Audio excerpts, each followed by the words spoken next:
akobenga yo ndeko nanga yaka na Yesu ndeko nanga yoka Yesu akobenga yo ndeko nanga yaka na Yesu andimaki babeta ye andimaki bafinga ye andimaki batonga ye ponanga na yo pona nini ozokanga moteme ifelo eza mpona yo te yaka na Yesu yokozwa umoya seko pona nini ozokanga motema ifelo eza mpona yo te yaka na Yesu yokozwa umoya seko moyibine kulusu akota na paradis pare connaître ki Yesu nde mokonzi olobi kweza na kombo mosusu te kaka na Yesu masia o makila ya mozoyo eganga mage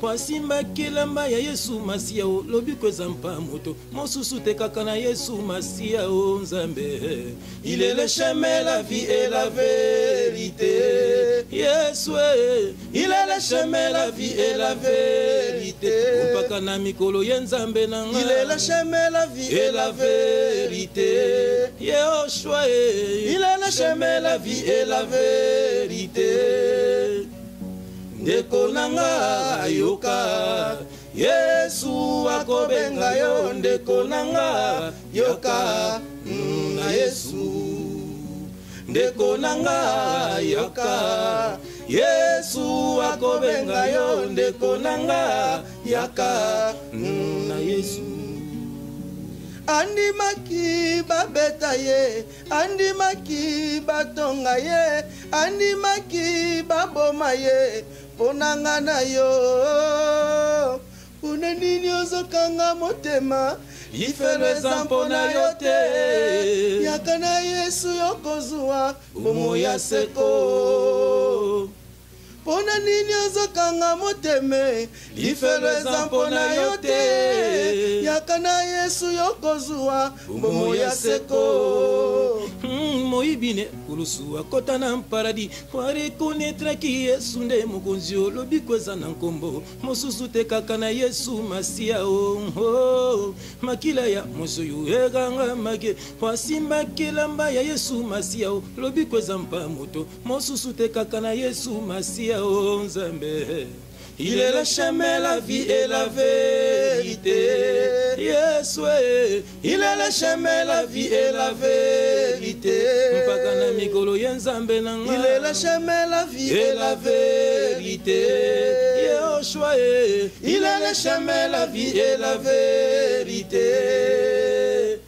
Ndeko nanga yoka Yesu akobenga yo ndeko nanga yaka na Yesu ndeko nanga yoka Yesu akobenga yo ndeko nanga yaka na Yesu.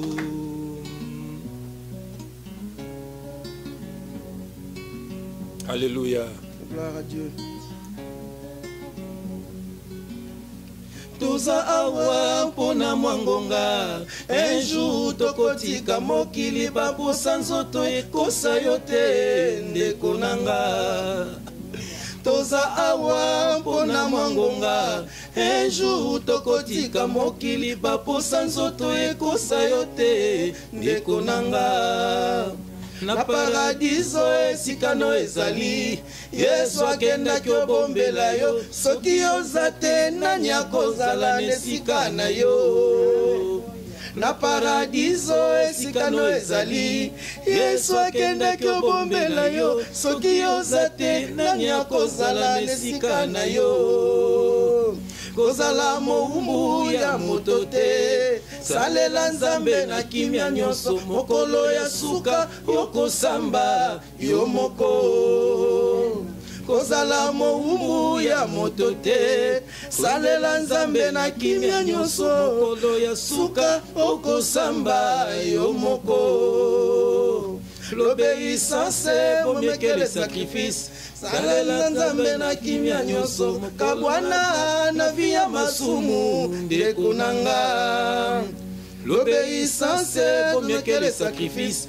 Tosakaka liloba ya Nzambe kabwana na via masumu ndeko nanga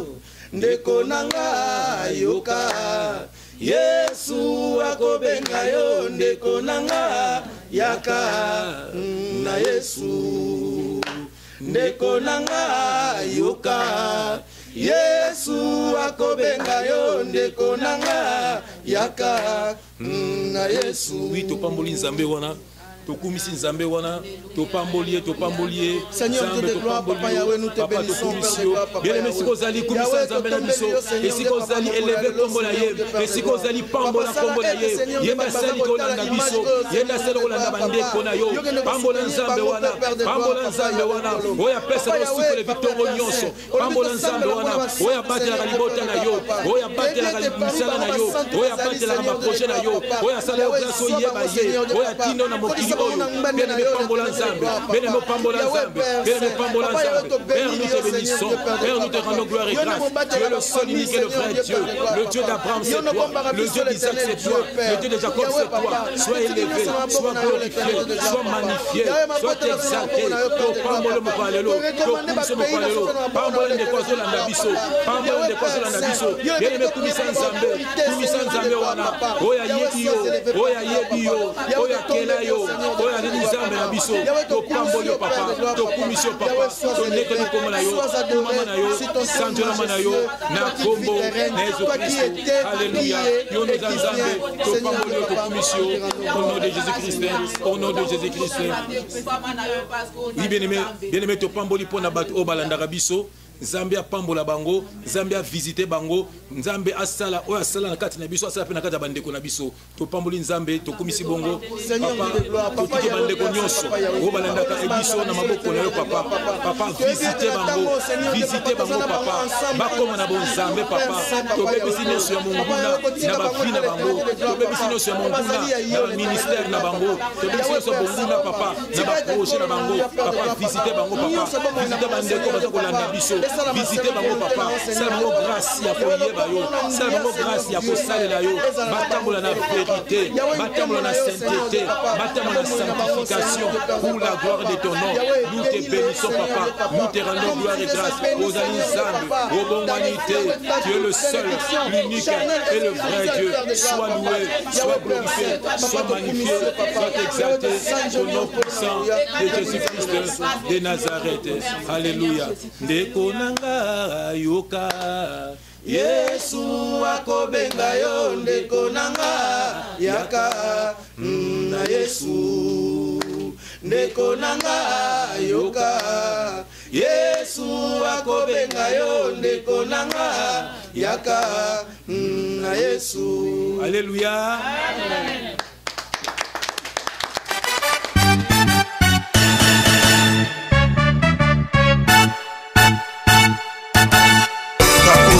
Mboka Osunga Bifoko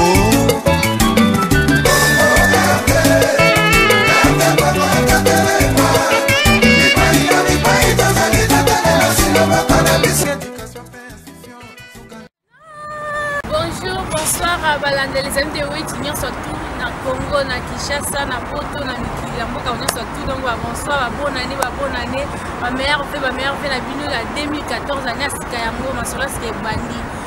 Animatrice les amis de Witch, yé mon la katia ma solo donc yé la bandi. Oh mon na na bino, ali mon gars, ba messager, ba di diable, mon na bino mais yé mon pas animatrice, yé na katia ma solo. D'abord suivre déjà l'émission les amis de Wechi, il y a Patino chez la patrie animatrice à Sita, et il y a Bino Nyonso, il y a musiciens, il y a footballeurs, il y a tous les sportifs, chanteuses, il y a religieux, il y a Nyonso tout autre benga ya moki, bolim sana moana. Donc eza il y a Nyonso tout donc ming moi néerlandais vous comprenez Patino chez la patrie beaucoup comme on a bien ming Patino chez la patrie donc ik ben Patricia non chez la patria ik ben comme Congo mais na yebi makambo Congo mingi film vamos ficar vamos guardar este filme vai escutar tudo as coisas que eu vou falar é por votre bem. Vamos guardar este acho muito gosta beiju a suivre na sola cima bandi kwa nyonso te ba congolais biso nyonso tout olinga ba congolais nyonso na suivre ba saper bana na ozela bino ba baler ezende biso ba musicien biso donc à suivre pratiquement chez la patrie hein on a bino ba bisu na principe na livre nyonso tuni ba Empoli, sukana ye mondio, sukana ye moibi. Akokoma sase, kana lela madisita ekomi lokumu na mboka mawa. Yona week left kisa oboyi kelasi, o prefere osenga kamisolo na bakwe. Après 35 ans âgé koleka, bamongo ya kokambele bokoma insuffisant. Yokotangisa bana kelasi lolenge kani.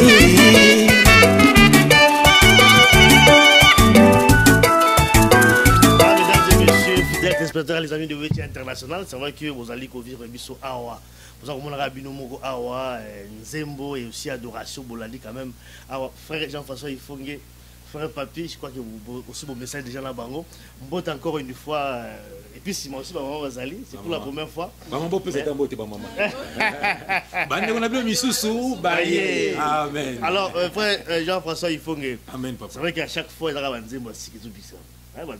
Inspiration oui. Parce qu'il donne la vision et la provision. Oui. Effectivement. Dans le bilan, frère Papi, et puis là, c'est maman Ezali. Expliquez d'abord sur rencontre, parce que je crois qu'il va devoir au monde en Gara. Bon, on s'est demandé, mais bon, voilà, frère Romo, la section ministère, tout ça, église, non, les églises à monter, les églises, l'église de Jésus-Christ, corps du Christ. Ezali. Toza bandeko nzambe asangisi biso pona lokumi ya kombo na ye misusu bakoti te po tela esika ezali moke mais ezali ke po boyeba ke na bino bozolanda biso na biso toza bino famille moko moni tela ndi osela nzambe na liberté nyonso ndi toza tosela nzambe na liberté nyonso omoni pasteur amuta wazate nous sommes tous les frères et sœurs dans le Seigneur nzambe atera nde sentinelle sentinelle moko zawana pona ko po désolé zalate mais nous sommes tous les frères c'est mes frères, c'est mes soeurs, donc tout ça na l'engignon sur la liberté, na liberté. Donc bande kona so bolanda biso, bosale la nzambe na liberté. Mutu moko tazo place ya Jésus Christ na vie na yo. Amen. Amen. Frère Papi, c'est vrai, ezan nzembo to ga sika, je crois que la fois passée boyemba ki mususu. Amen. Le lorsque compositeur dans Jean-François Kara. Jean-François. Inspiré par Dieu. Inspiré par Dieu. Inspiré par Dieu. Mais ça grave là. Oui. Inspiré par Dieu. Voilà. Mon frère, que Dieu te bénisse. Inspiré par Dieu, en fait, le problème est que tous en mission, nous avons fait biso. Biso to longwe en captivité, mais to koko tika ba o batika le kuna batika la ba beauté. En fait, biso to zolo ba là, ça sonne de la trompette. Biso to zolo ba pour jugement à ligne ni nzamba retourna par rapport oyo yebina oyo yokaki. Est-ce que yokaki te tabande ko banda ko loba? Pona yokaki pona même est-ce que tu na ba formation toté na ba arabe. Toujours ça débat sur la Bible. Toujours expliquer bango la vérité c'est quoi. Donc Dieu va aussi les juger par rapport au bazo yoka. Avec ça babi et ses collègues nous na formation ayebisaka yote o ayebisaka yo. Mission zo zaka te pona ba congolais. Pona nini ozokanga moteme lifelo zampona yote yakana Yesu yokozua bomo ya seko. Jean-François, c'est vrai que parce que c'est la toute première fois. Maman Françoise Maman Françoise Azali, peut-être ma prénom. Oui, tout ça là-bas. Ma soeur Bazé Belé, tout le monde. Boni, ma soeur Magali Bazate, ma soeur. Donc, ma soeur Julie Bazate, ma soeur Jufrance, Bazé Belé, ma soeur Jissi, ma Jeffini aussi. Mais tout ça, maman Nabiso na Sima. Maman Nabiso, sœur Nabiso. Donc, dès qu'on a biso, il y a moi assis. Maman Mami Mobunga. La sœur Mami Mobunga. Tout ça, c'est la sœur Bijou. Bijou Malonga. Voilà. Donc, Nzambe, comment on appelle comment Nzambe? Famille a été. donc abotama na komba famille na ye mais nzamba pesi e kombo et puis asaleli yango babi l'obéissance vaut mieux que les sacrifices. Elle a obéi na sima to na maman Kati Mambembe maman na biso na sima maman Kati maman Kati azali to na maman Françoise azali on na sima to na maman Nièce azawana a côté na vidéo te maman Julie maman Fifi ayete maman Fifi papi mais frère Jean-François il faut dire mais vous avez vers l'église bâtiment là parce que déjà autant de gens qui bilé comment le bâtiment non biso toza bâtiment au moins toki ko représenter Jésus-Christ sous forme de bâtiment dans mokilo il était venu construire des pierres vivantes. Nous sommes des pierres vivantes et il a dit édifiez-vous pour former une maison spirituelle. Alors nous réunissons ici dans la maison. Donc nous formons une maison spirituelle. Nous ne sommes pas dans l'idolâtrie. Moi, nous sommes dans l'idolâtrie. Ils seront condamnés. C'est la parole de Dieu. Au cas où vous avez débordé, c'est vrai que vous avez fait tourner. Non, mais après après tout ça, après tout na banda ko lisusu. Au moni mission. Donc ceux qui te aussi ici ne te sangana na bande ko mutomta kenda biso to kena banda ko. Donc tout ça la ka ebele. Na ba musu bande so ba landa pe biso ba mo pe ba bengaka. Donc c'est ça. Effectivement. Nous attendons Mingi Loté, je pense que nous avons une émission pour vous préparer très prochainement. Ça sera quoi on peut d'abord thème sur l'apostasie.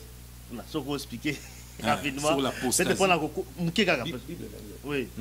Bible Zali, ce que vous expliquer d'abord biso sur l'apostasie. Au moni bien aimé dans le Seigneur. Oui. Émission tous on a papa li mais ils sur l'apostasie, donc l'abandon.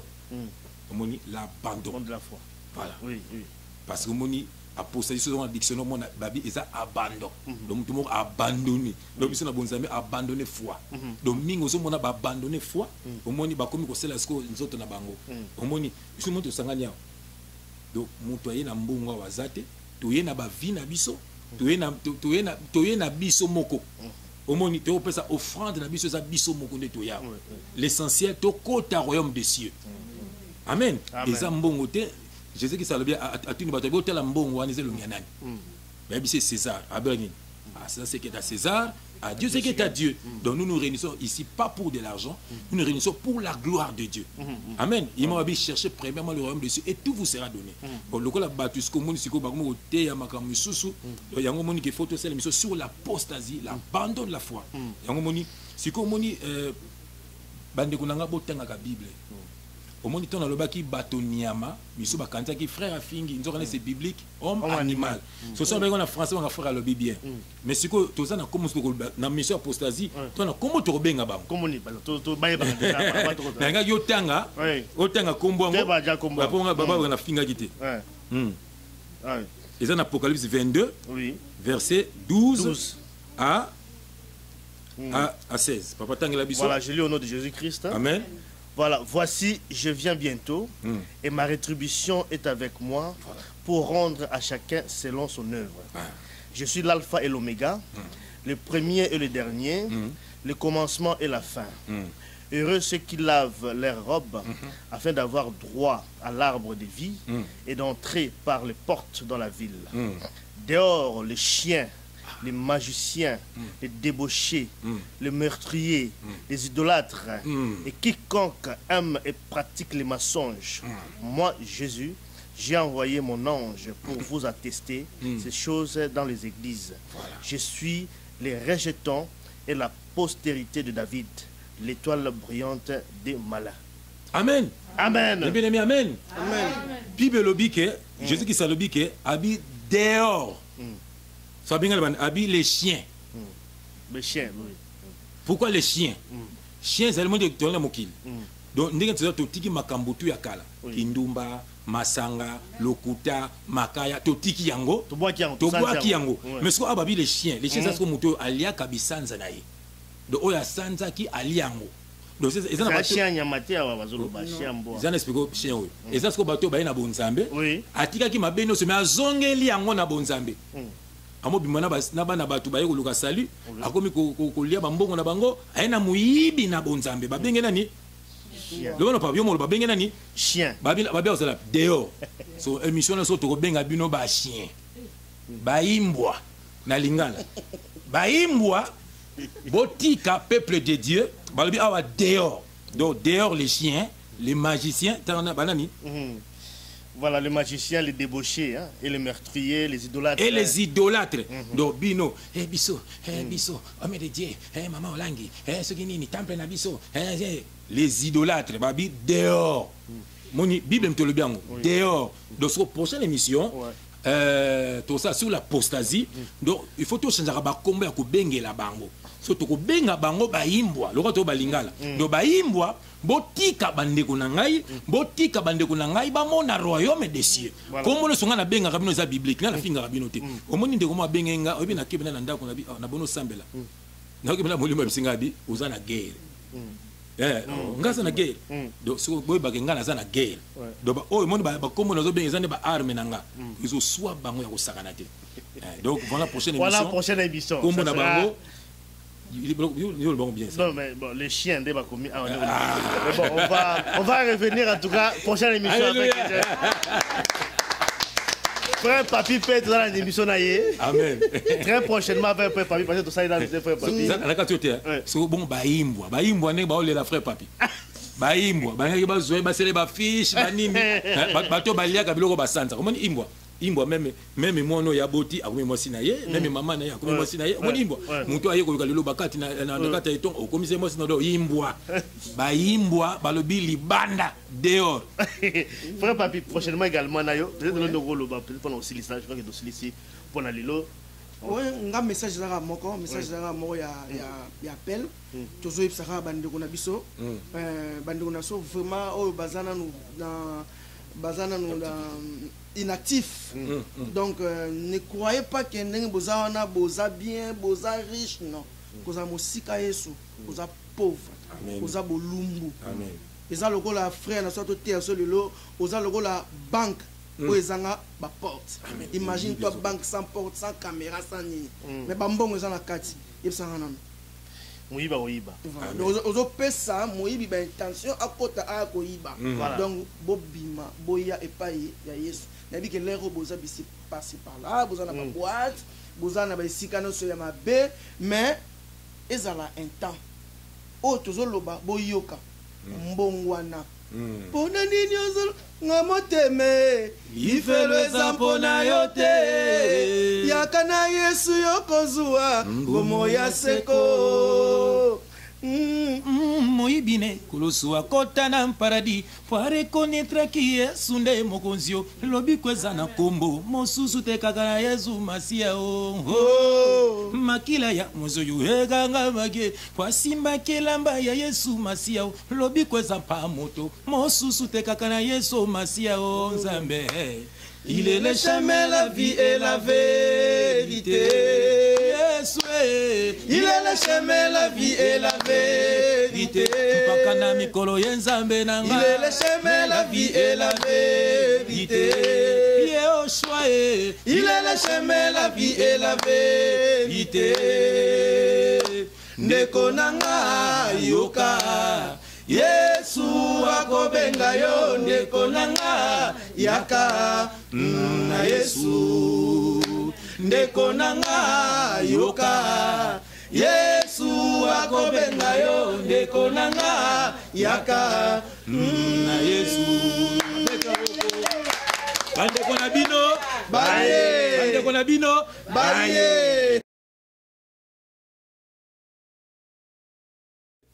ndeko nanga yoka Yesu akobenga yo ndeko nanga yaka na Yesu ndeko na biso aye. Peuple de Dieu, shalom, shalom, shalom. Amen. Biso bandeko na bino toye, to memeli bino bandeko na bino ya basi. Amen. Donc pour vous dire que toze belé, bino pe bandeko na biso to yebi ke boza e belé à travers le monde. Ndega tolobaki église corps du Christ, eza nesika moko te, eza mokili mobimba. Gloire à Dieu. Bien aimé, soki bomoni biso to vandi a lelo, eza po toyokaki appel ya Yesu. Amen. Yesu abengaki biso yango to ndimeli appel na ye papa. Pokozana Yesu ezali salut. Amen. Bien aimé. Yo sikoyo ozokangama na biloko mokili oyo pona nini bien aimé. Biloko mokili oyo ekoleka. Mais la parole de Dieu restera éternellement bien aimé. Gloire à Dieu. Ngana zana verset mo to kabolaka verset mo amuke pona yo. Tozana Luc 15 verset 7.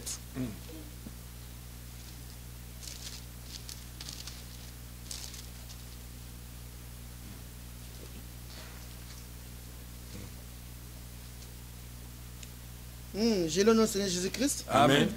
De même, je vous l'ai dit, il n'y aura plus de joie dans le ciel pour un seul pécheur.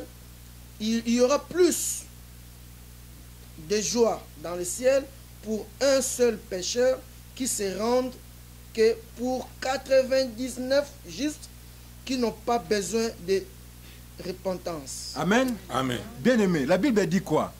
Que un seul pécheur qui se répand et que la fête ya munene. Bien aimé, Jésus-Christ a qui pour na ba pagano. Azo solona bino. Azo solona bino bien aimé. Bino boye bino nunze Jésus-Christ. Bien aimé, ça la expérience wana. Ndima comme Seigneur et Sauveur na vie na yo bien aimé. Oromona ko pesa lumière na vie na yo. Oko bima na boumba mokili oyo.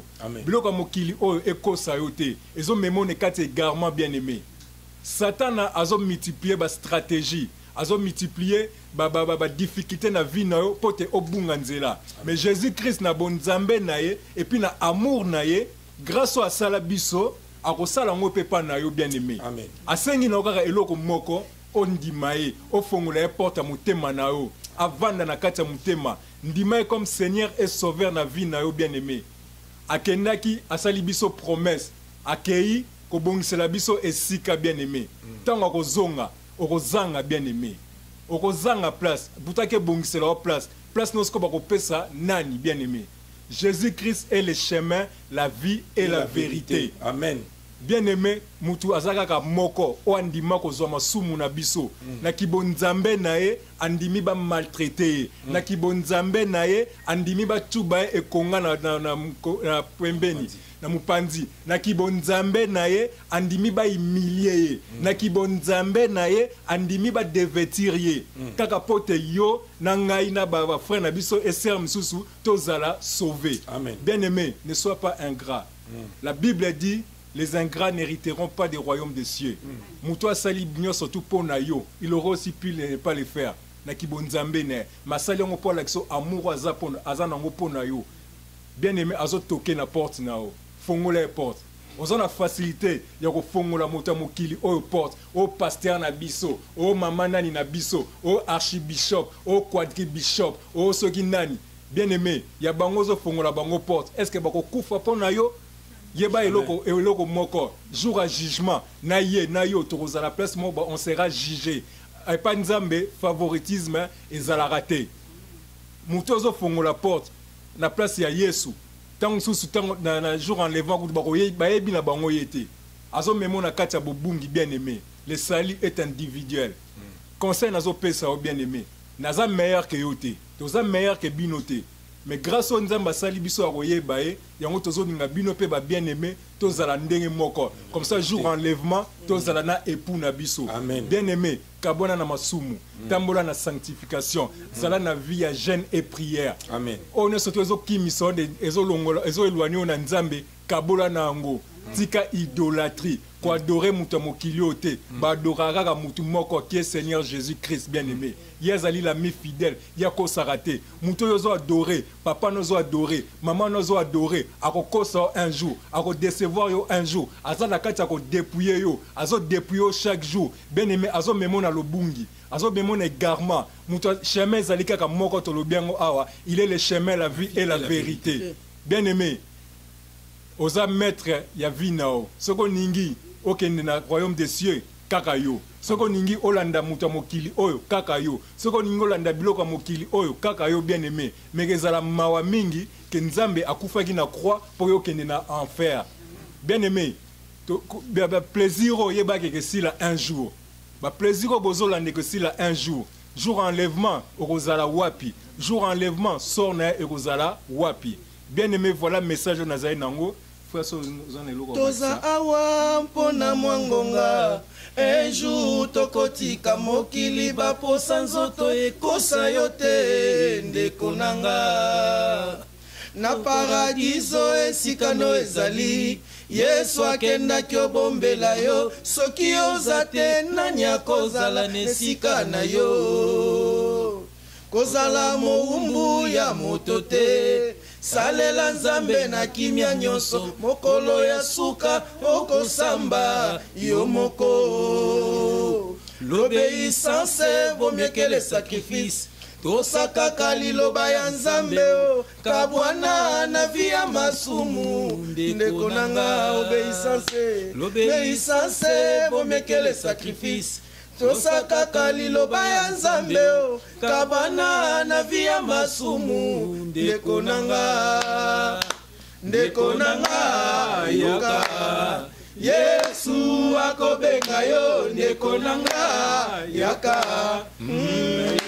bandeko na bino baye bandeko na bino baye shalom tozoya lisusu shalom shalom shalom